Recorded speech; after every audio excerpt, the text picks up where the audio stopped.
अस्सलाम वालेकुम। Now we discuss about the direct and indirect narration। अब हम बात करते हैं डायरेक्ट और इनडायरेक्ट नरेशन के बारे में कि आपको ये बता दिया जाए अगर कोई प्राइमरी स्कूल का भी बच्चा है वो भी इसको आसानी के साथ समझ सकता है। तो हम सबसे पहले बात करेंगे व्हाट इज डायरेक्ट और इनडायरेक्ट।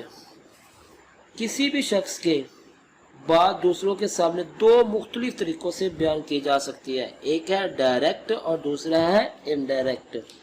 पहले देखते हैं कि डायरेक्ट बोलने वाले के अपने अल्फाज हूबहू दूसरों के सामने बयान कर दिए जाए तो इसको हम कहेंगे डायरेक्ट स्पीच कहेंगे। He said I am going to school, किसमें ये बताया गया हूबहू दूसरों के सामने वैसे बयान कर दिए जाए। और दूसरा ये है इनडायरेक्ट, बोलने वाले का मतलब अपने अल्फाज में दूसरों के सामने बयान कर दिया जाए तो इस अंदाज को कहते हैं इनडायरेक्ट स्पीच कहते हैं। अब हम देखते हैं आगे, he said I am going to school, इसमें हम देखेंगे रिपोर्टेड स्पीच और रिपोर्टेड स्पीच देखेंगे इसमें हम। अब यहाँ पे देखते हैं कि रिपोर्टिंग स्पीच क्या होती है और रिपोर्टेड स्पीच क्या होती है। डायरेक्ट स्पीच वाले जुमले में अमूमन दो हिस्से होते हैं, एक होता है रिपोर्टिंग स्पीच और दूसरा होता है रिपोर्टेड स्पीच, जो कि उल्टे कॉमों में मौजूद होता है सेंटेंस, तो उसको हम कहेंगे रिपोर्टेड स्पीच। और जो उल्टे कॉमों से बाहर हो जो उसे कहेंगे हम रिपोर्टिंग स्पीच कहेंगे। ये सबसे अहम चीज है। कौन सी है? एक इन्वर्टेड कॉमा के अंदर वो है रिपोर्टेड स्पीच, अगर जो इन्वर्टेड कॉमा के बाहर होगी वो उसे कहेंगे हम रिपोर्टिंग स्पीच कहेंगे। अब नेक्स्ट वाला जो हम देखते हैं कि चेंज द प्रोनाउन। हमारे पास तीन स्टेप है, एक है चेंज द प्रोनाउन, दूसरा है चेंज ऑफ द टेंस और verb, change of a certain word. ये हर सेंटेंस में ये इस्तेमाल होंगे, प्रोनाउन भी चेंज होंगे, टेंसेस भी चेंज होगी, वर्ब भी चेंज होगा और चेंज ऑफ सर्टेन वर्ड्स, और कुछ ऐसे वर्ड हैं जो कि चेंज होंगे। अब हम बात करते हैं चेंज ऑफ प्रोनाउन की। हम एक वर्ड लेते हैं SON, S for subject, O for object, N for noun. अगर हमारे पास फर्स्ट पर्सन है, आई हुई है, तो इसको किसके अकॉर्डिंग चेंज करेंगे? सब्जेक्ट के अकॉर्डिंग। और अगर हमारे पास सेकंड पर्सन है तो उसको ऑब्जेक्ट के अकॉर्डिंग चेंज करेंगे। और अगर हमारे पास थर्ड पर्सन है तो उसको हम चेंज नहीं करेंगे। अब यहाँ पे देखते हैं हमारे पास फर्स्ट पर्सन कौन कौन से हैं। फर्स्ट पर्सन यहाँ पे देखते हैं हमारे पास है आई हुई, ये है फर्स्ट पर्सन। सेकंड पर्सन क्या है? यू है। थर्ड पर्सन क्या है? ही, शी, इट और दे है। ये फर्स्ट पर्सन है और ये सेकंड है और ये थर्ड है। ये जो फर्स्ट पर्सन है आई हुई, ये कौन सा केस है? ये सब्जेक्टिव केस है। कौन सा केस है? सब्जेक्टिव केस है। और मी और अस, ये कौन सा केस है? ये ऑब्जेक्टिव केस है। माय और कौन सा केस है? पोजेसिव केस है। अब यहाँ पे देखते हैं शी सेज टू मी। अब शी क्या है? ये है सब्जेक्ट है, ठीक है, तो ये कौन सा पर्सन है? ये थर्ड पर्सन है। अब इसी तरह हमने यहाँ पे देखना फर्स्ट पर्सन को सब्जेक्ट के अकॉर्डिंग चेंज करेंगे। अब यहाँ पे देखते हैं कैसे फर्स्ट पर्सन को सब्जेक्ट के अकॉर्डिंग चेंज करते हैं। यहाँ पे देखिए आई आ चुका है, ये है फर्स्ट पर्सन। क्या आ चुका है? फर्स्ट पर्सन है ये। अब इसको हमने किसके मुताबिक चेंज करना है? सब्जेक्ट के मुताबिक। यहाँ भी हमने ये लिखा है फर्स्ट पर्सन को सब्जेक्ट के अकॉर्डिंग चेंज करेंगे। अब यहाँ पे फिर देखते हैं he says I am going to school. हमारे पास फर्स्ट पर्सन है, इसको किसके अकॉर्डिंग चेंज किया? सब्जेक्ट के अकॉर्डिंग चेंज कर लिया। अब यहाँ पे लिखेंगे he says that he is going to school. अब ये फर्स्ट पर्सन है, फर्स्ट पर्सन की जगह हम क्या लिखेंगे? ये सब्जेक्ट लिखेंगे, he is going to school.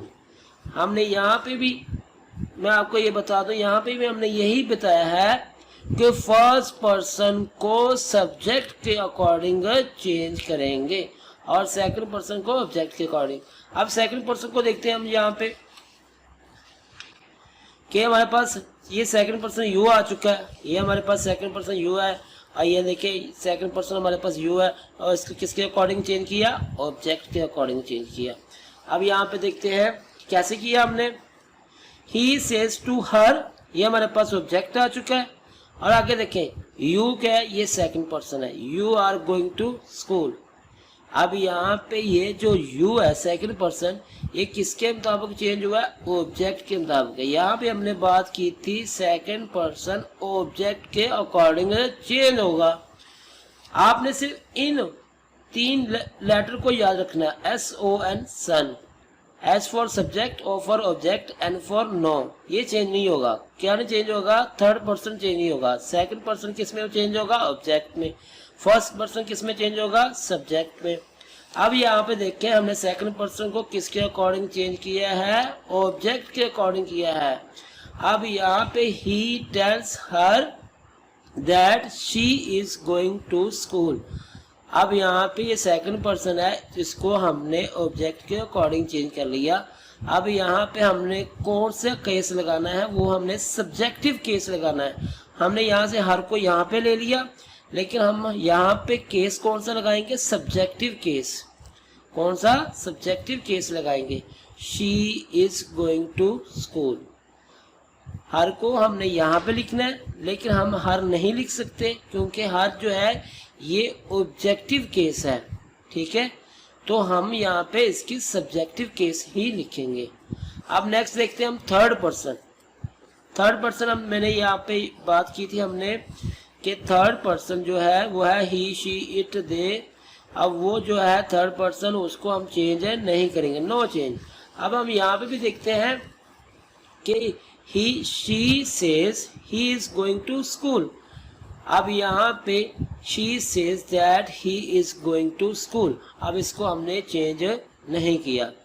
अब यहाँ पे हमें वाज़ेह हो जाए कि फर्स्ट पर्सन को हमने सब्जेक्ट के अकॉर्डिंग चेंज किया, सेकंड पर्सन को हमने ऑब्जेक्ट के अकॉर्डिंग चेंज किया, और थर्ड पर्सन को हमने चेंज नहीं किया। जैसे कि यहाँ पे बताया गया, ये छोटा सा फॉर्मूला है कि फर्स्ट पर्सन जो कि सब्जेक्ट के अकॉर्डिंग चेंज होगा, सेकंड पर्सन ऑब्जेक्ट के अकॉर्डिंग, और थर्ड पर्सन जो कि चेंज नहीं होगा।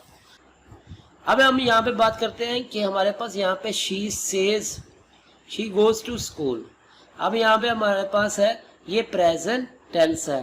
तो नेक्स्ट भी हम देखते हैं, हमारे पास प्रेजेंट है, तो हमने इसको चेंज नहीं किया, क्योंकि रिपोर्टिंग स्पीच में प्रेजेंट आ चुका है। जब प्रेजेंट आएगा या फ्यूचर आएगा, तो वो जो नेक्स्ट जो होगा रिपोर्टेड स्पीच होगा, वो चेंज नहीं होगा।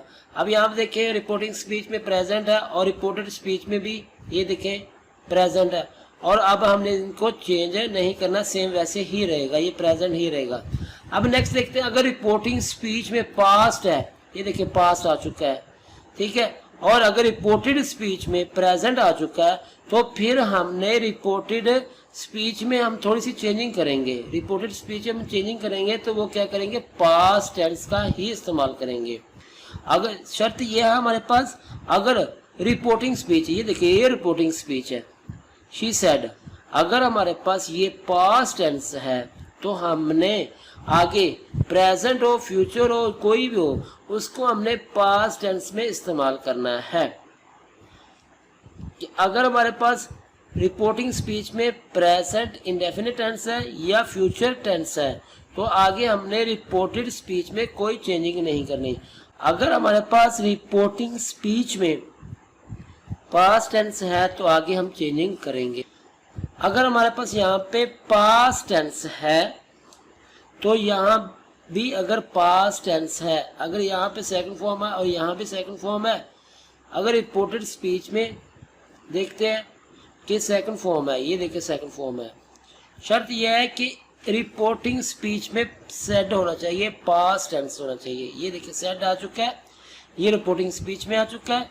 तो और रिपोर्टेड स्पीच में अगर सेकंड फॉर्म आ चुकी है, ये देखिए सेकंड फॉर्म आ चुकी है, तो फिर हमने किसका इस्तेमाल करना है, हैड का। किसका करना है, हैड प्लस थर्ड वर्ब का।